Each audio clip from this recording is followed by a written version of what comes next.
In front of me are all the ingredients needed to make Thailand's most bizarre noodle dish. This is gonna be brutal. Last time on our cross-country Thai noodle adventure, we tackled Thailand's most controversial noodle. I have eaten noodles all around the world, but I have never seen a noodle that looks like this. Now we're leaving the north behind and heading to the city of Khon Kaen in Thailand's northeastern region, also known as Isan. This time, I'm on a mission to uncover the unheard-of noodle dishes from Thailand's most bizarre food region. I feel like this is one of those noodles that no American has ever heard of before. I mean, there's feet in my bowl right now. Suck it up. And by the end, I'll drag my friend Andrew to join me in taking down this country's most exotic noodle yet. Oh, bro. That is wild. But first, something a bit more palatable. On the road with a motorbike, hanging around between the mountains. Right off a busy highway in Khon Kaen sits a restaurant with a design as traditional as its flavors. Here they're serving up what I can only describe as Isan on a plate. It starts with a classic mashup: dried chilies, fresh chilies, MSG, and palm sugar, all pounded into submission. Then even more flavor enhancers: tomato, lime juice, and tamarind sauce. It's all pretty standard until it isn't. Enter fermented fish sauce, funky, salty, and aged for at least 6 months until it breaks down into liquid umami. The protein offerings aren't any less exotic: beef liver, lungs, heart, and 2 different sections of the cow's stomach. Now, the noodles. In this case, glass noodles, made from tapioca starch, topped off with a handful of sawtooth coriander. This is a glass noodle salad, the ultimate introduction to northeastern Thailand's in-your-face food personality. But before those noodles hit the table, let's take a moment to check in with ourselves. Travel teaches you a lot about how people live, how they think, and what they value. But it also holds up a mirror, forcing you to reflect on your own values. In some places, asking for help is normal. In others, it's taboo. I grew up in the type of single-parent home where being strong meant being silent. No matter what was going on, I just powered through it. But silence doesn't solve anything. A lot of you, especially men, have messaged me saying that you're going through something too. And that stuck with me, because I know how hard that is to say, even through text. That's why I appreciate what our paid partner, BetterHelp, is doing. They've made therapy easier to access, no matter where you are in the world or where you are in your journey. When I signed up, I just answered a few simple questions. The questions weren't just about my specific challenges, but about the kind of therapist I wanted to connect with. Then, a few days later, I was matched. Therapy did not instantly solve my problems, but it gave me the clarity to start dealing with them, and that was huge. So if you've been thinking about it, maybe now is the time. Visit betterhelp.com/besteverfood or scan the QR code for a discount on your first month of therapy. Start your internal journey today. Now, back to the show. Good morning and welcome to Northeast Thailand, also known as Isan. This region is surrounded by the countries of Laos and Cambodia, meaning food here gets some culinary influence from those countries. But here's why I'm really excited about coming to northeastern Thailand. This is probably the most overlooked area of this country. Everybody, when they come to Thailand, they go to Bangkok, they go to the islands, but few people come here. What makes Isan, or the Northeast, stand out from any other place in Thailand is the food, but not just the food, the bizarre food. Here you will find some extreme eats. In the past, you saw me sit down with Mark Wiens and eat tadpoles. You also saw me eating boiled frogs stuffed with eggs. Both of those have origins here in Isan. And by the end of this video, you're gonna be seeing one of the most strange noodle offerings you'll find in the entire country of Thailand. But first, this. In a moment, I'm gonna try these noodles, but I wanna get into some of these offals. The fun part about eating this is trying to figure out what the heck everything is. Is that intestine? I believe it is. Okay, yeah, gamey, strong. It's got personality, and not necessarily a personality that you like. Now, when it comes to stomach, you can see there are 2 different kinds of stomach. I don't know if you remember this from cow biology class, but cows are ruminant animals with 4 stomachs, meaning they also have different tastes and textures too. And this is a piece of what they call the black stomach. Now, that bite is wild. It tastes unrefined, kind of like the cow's gastric acids that would be in its stomach. It's a very intense, brutal flavor. Right here, we have the white stomach. Better. A nice snappy bite, a much more neutral flavor. Wow, fiery. That is everything except for the noodle. Let's go for it. The glass noodles have a great texture. They're a little bit bouncy, they're a little bit firm, which is amazing because they're sitting in this sauce for a long time, but it seems like no matter how long they would stay here, they would not become soggy. Pretty sure I just ate all the glass noodles in that one bite, and I like that. This dish is not just about the noodles. The noodles know how to share the spotlight with all these other ingredients in here. This is just the beginning of what's to come in our Isan adventure. The food ahead only gets wilder, each dish more extreme than the last. And by the end, we'll wrap up with a noodle dish so bizarre it even makes locals do a double take. It's a big no for me. What? But before we get there, I'm heading to a food court for a Thai noodle inspired by Vietnam. Hi, son. สวัสดีครับ Swatika. Meet Isan's award-winning chef, Paisan. You are going to be with me throughout the day trying an extensive number of noodles. You are the owner of this noodle shop right here. Miss A is a third-generation Vietnamese descendant. Her grandmother made the journey here about 60 years ago. What is the name of the noodle that you're serving here? หมี่กะทิ หมี่กะทิ Mi Kati. rice noodles with coconut milk I want to talk about the origin of this noodle because it's not as simple as it just came from Isan. Where does this noodle come from? It all starts with a curry made with condensed coconut milk and chili paste. เอามาพอเอามาเมืองไทยใช่ไหมคะ originals come from Vietnam and travel through Laos and hit Thailand and I think the recipe has been evolved Yeah, no kidding. In the same pot, add minced pork, a splash of diluted coconut milk, sugar, soybean paste, salt, MSG, and pork seasoning. I live in Vietnam and I've even done a noodle tour in Vietnam. I never have seen any type of noodle that looks like this though. So, is this a dish that your grandmother made when you were younger? To thicken it up, a mix of egg and flour get tossed in. ไม่ ใช่มาเห็นแม่ทำ she never seen their grandparent making it but it happened to be the mother making it so the original Vietnamese who migrate to Thailand never make this one The curry pairs with soft rice noodles, the kind that look suspiciously like the vermicelli you'd find in the streets of Vietnam. Top it off with chives, bean sprouts, and of course, dried chilies. In a moment, we're going to partake in a very unique dish. But first, I want to back up and talk a little bit more about Isan. A lot of people come to Thailand. They go to Chiang Mai, they go to the islands, but it feels like Isan gets overlooked. Everyone skips this. Isan always been an underdog people always skip as you said but for me Isan still have uniqueness of being untouched by tourists if you want to see real Thai you should come So you're saying this is where you get a more raw, real Thai experience and not Exactly. something that's overrun by tourists. yes This in front of us now is a rice noodle with a coconut curry. The fact that it comes from Vietnam initially is very fascinating to me because also this woman is selling this here. This is what she is calling a Vietnamese spring roll. They're loaded with pork, glass noodles, bean sprouts, garlic, and chilies, all wrapped in rice paper, then deep fried to a golden crunch. Let's try giving it a little bit of a dip in this sauce. And just like in Vietnam, no bite is complete without a dipping sauce. cheers ไหม Oh, you're gonna tap the food? Okay. Cheers. cheers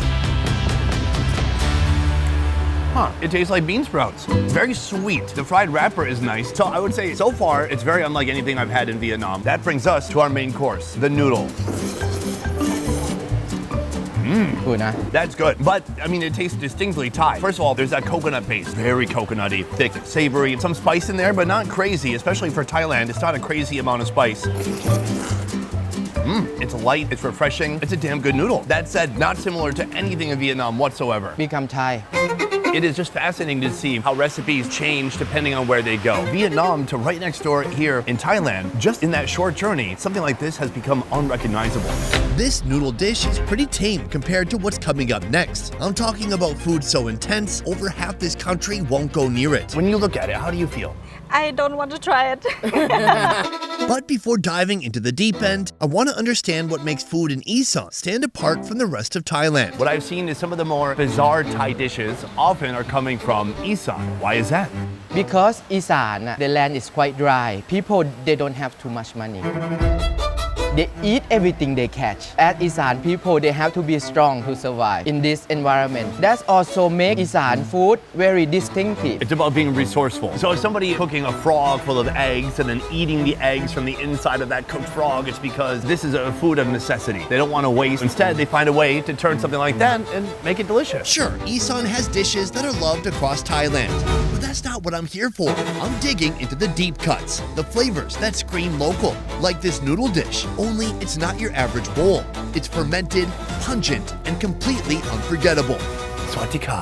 ดีค่ะ Thank you for having me here. I'm excited to explore your factory today. Here you're making something very unique. Now, I've been around the world eating all types of fermented foods. I've had fermented kimchi, I've had fermented pork, but here you're making something I've never seen before, which is a fermented noodle. This is a basket of flour. Now, at first when they got this basket out, I'm like, this isn't a good basket for flour. It's full of holes. And then I see here, we got big bricks of pure uncut uncut fermented flour, but it comes off in these big wet chunks.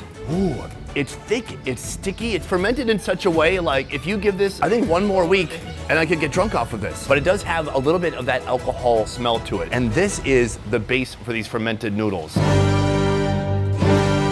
Each type of fermented flour plays its part. The red bag adds firmness, the yellow brings clarity to the noodles, and the green, that one softens the noodle texture and gives it a subtle aroma. All three are blended with water in a mixing machine. Typically, the flour is fermented for about 3 days before it's ready to use. Why is it important that the noodles here are fermented? ข้าวหมักเสร็จแล้วมันก็ต้องดูระยะ The fermentation rice is not just only for the flavor, it's the texture and how it looks.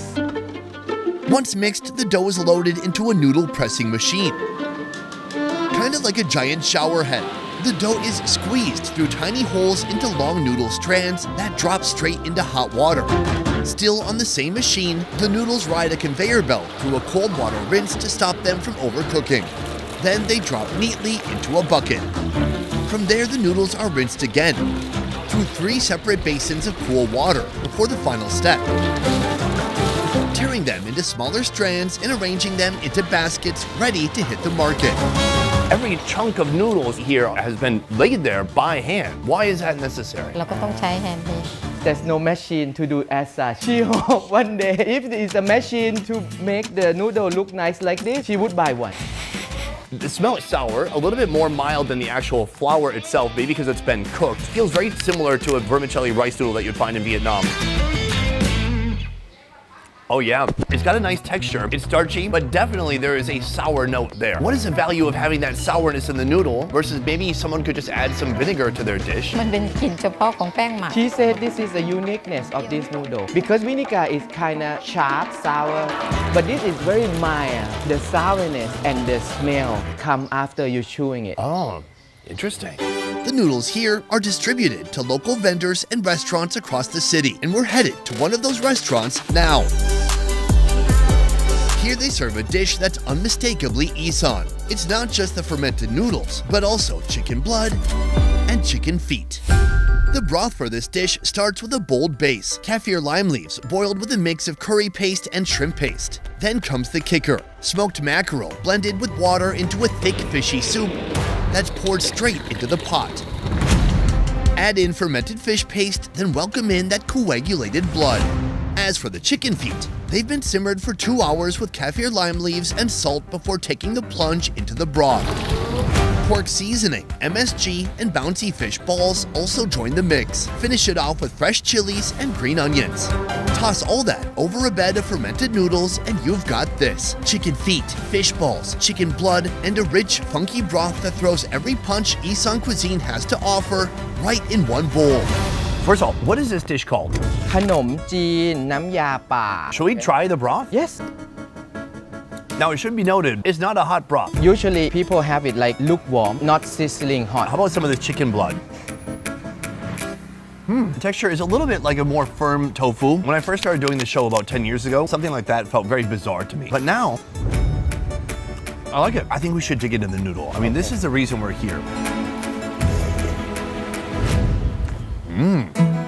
This type of noodle, it doesn't soak up the broth as much as some of the other rice noodles. It retains some of its bounce and its shape. When you eat a big clump of it, it's like a very satisfying bite still. The size also important. Sometimes they make this noodle a little bit bigger because it's not as soaked up as the sauce as it should be, but this size is a good size. To me, whole broom store just went past you. I feel like this is one of those noodles that no American has ever heard of before. Very rustic, very countryside, and everybody knows the pad thais and those types of noodles when it comes to Thai noodles. But do people know about this? From my wild guess, pad Thai noodle they use like phở noodle where you can make it dry and send it all over the world. But this one is best when it's fresh. They make it every day in their small factory. They can dry it, but they lose the charm of sourness, bounciness. That's why I think it still keep as a secret here in Thailand because it's quite difficult to deliver. And this is why certain foods in Asia cannot be easily transplanted to other countries. For this dish to exist, you quite literally do need a noodle factory that's making these noodles fresh every day. Yes, with a lot of women to touch it. It meaning the noodles. Yes. Okay. At last, it is finally time to try the chicken The feet. chicken feet. The fun way to eat it, just pick it up and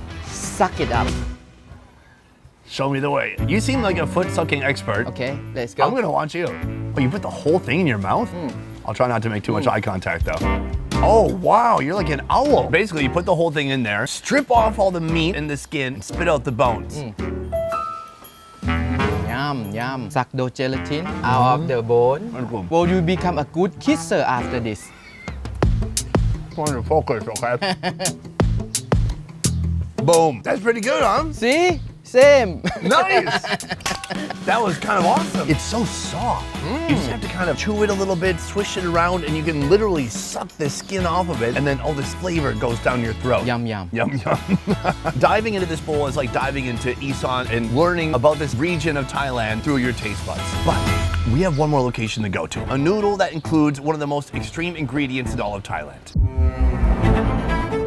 Sir, nice to meet you. Nice to meet you.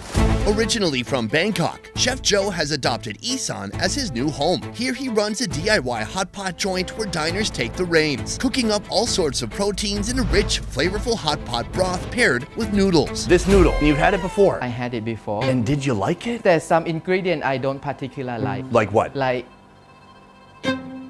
This one right here? that one. Ingredient 1, concentrated ox gall. Gall is the contents of the gall bladder or bile. This is 44% bile juice. Do you like this? ผมไม่ถนัดเลย He doesn't like it. He does. So, but this is what I love. This is a Thai ingredient. I can read the Thai words on this bottle, and I have two guys in front of me saying, no thank you. Ugh, this is not exactly the visual I was going for. Dear Lord. I've experienced something like this in Chiang Mai before. Fresh bile juice, squeezed right from the bile sac, straight from a slaughtered buffalo. This one is pretty similar, except it's been mixed with fish sauce, salt, and a sweetener. But the wild part? It's popular enough to be bottled, labeled, and sitting on a shelf just like it's any other condiment. It kind of smells like fish sauce. Good. Here, bile is used as a flavor booster in dishes like lab, or as a key ingredient in dipping sauces, like the one we're about to try. Before we build up to that bitter bite, let's start with the hot pot. In a giant blender, ground lemongrass and galangal go in first. Then garlic, coriander, fried dried chilies, red onions, kaffir lime leaves, and a hot pot base made from fish sauce, coconut sugar, chili paste, and soy sauce. The result? A thick, fragrant paste that's cooked down until it's ready to bring the broth to life. When an order comes in, a scoop of that flavor-packed paste is mixed with beef stock and pork seasoning to create the hot pot base. On the side, glass noodles, beef shank, beef tongue, pork liver, tripe, and some of that hot pot base as a dipping sauce. In Isan, we have one word called khom am lam. The translation is bitter in the good way. You know, because a lot of people think the flavor of bitterness in nature is meant to tell us that something is dangerous. But then you come to places like Thailand, especially in the north or northeast, and people embrace that flavor. Do you think it's just because they had it from the time they were young? Generation to generation, that's what he said. Their parent eating it and then taste it and then, oh, it's normal. But what about you? Did your parents eat it? No. Joining me, local food vlogger, Nutnik, Andrew? and my good friend and YouTuber, Andrew Fraser. Every time I've had you on my show, it's so that I can make you suffer in some way. This is just noodles. How bad can it be? I just want to introduce you to my friend Andrew. In the past, we've gone on adventures eating tarantula hot pot. Good? No, not the best. And I even made him eat a fish that was still alive. Oh man, I'm never doing that again. Now Andrew has his own channel and he's going around eating giant rats, exposing toxic tofu in Indonesia. But today, I still have something that I think you've not matched yet. Read the ingredients here. Concentrated ox gall. It's gall. What is gall? It's bile. Oh, gallbladder. You're from Isan. Does this make your mouth water? It's a big no for me. What? Here we have a dipping sauce that soon we're gonna be incorporating this, but not quite yet. We're gonna build up to that. But first, there's a lot more to see on the table, including the whole reason we're here, noodles. It's a noodle dish. Huh, yeah. The dish called jiao hon. Jiao hon literally means hot sauce. The craziest part about this meal is that even though we have all these insane animal offals inside of here, it's still not the weirdest part. Yeah. Right here, I have some tongue. Oh my god. Dude, that's spicy. There's so much flavor. Sliced very thinly. It better be. It's pretty chewy. But this sauce, I can feel the grain and the grit of all the ground up spices that are in here. Yeah. Next food, the liver. Much more chewable. You can just taste all the spices of Thailand. Tons of chilies, galangal, and lemongrass. Just strong. To follow that, I need this. Glass noodles soaked in that broth.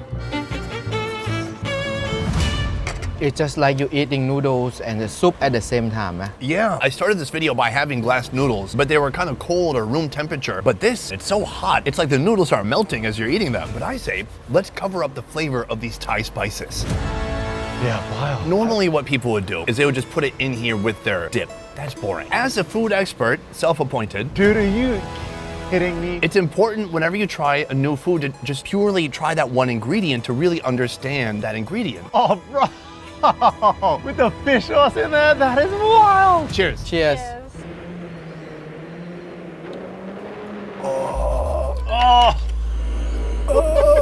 Wow. I love that people love that. First you get the hit of the fish sauce, this pungent flavor to begin with, and that's on the front end. But then on the back, the bitterness starts to set in, like it's boiling in your tongue. The worst bit about that, it's like they combine the bitter horribleness of bile with bundao mam tom, that fermented shrimp paste, and it's just rotten bitterness. It's a wild experience. What we're supposed to do is just put a couple of drops in here. Stop. For me, it sucks. Really? 6 drops? How does this company make any money? Whoever buys more than one bottle? If people love it, they love it. They put in almost everything they eat. Now, tripe is perfect to eat with bile because it already can kind of taste like bile sometimes.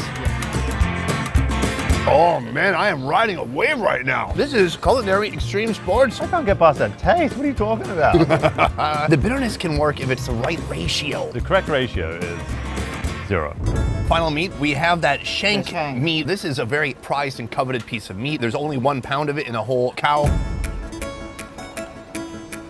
I am on board. I'm not. You're not? I'm on the outside. I'm so glad I tried it the pure way to get a full sense of the impact this can have on somebody. This can take you to the edge. Right. Some people never come back. But for people like me, you learn to appreciate it and you learn just to put in the right amount. For me, it's sort of reiterated my belief that there is nothing on earth that's quite as bad as bile. Still a big no for you. I'll get my bitterness somewhere else. What'd you think? Still no, but it's okay for today. I'm sorry, guys. I'm the yes team. Oh. So I'm a new man. I like it. Andrew, thank you for joining. I'm glad I can make you suffer. Thank you, sir. Guys, Thank thank you. you for showing me more of Thailand. Beautiful. Today I tried 4 different noodles, but if I had to pick a favorite from northeastern Thailand, it would have to be those glass noodles in that spicy hot pot broth. Now if I had to choose a winner between this and the northern region, my vote still goes to khao soi. But our noodle journey isn't over yet. Next we're headed to the central and southern regions to find out which dish truly deserves the crown of Thailand's best noodle.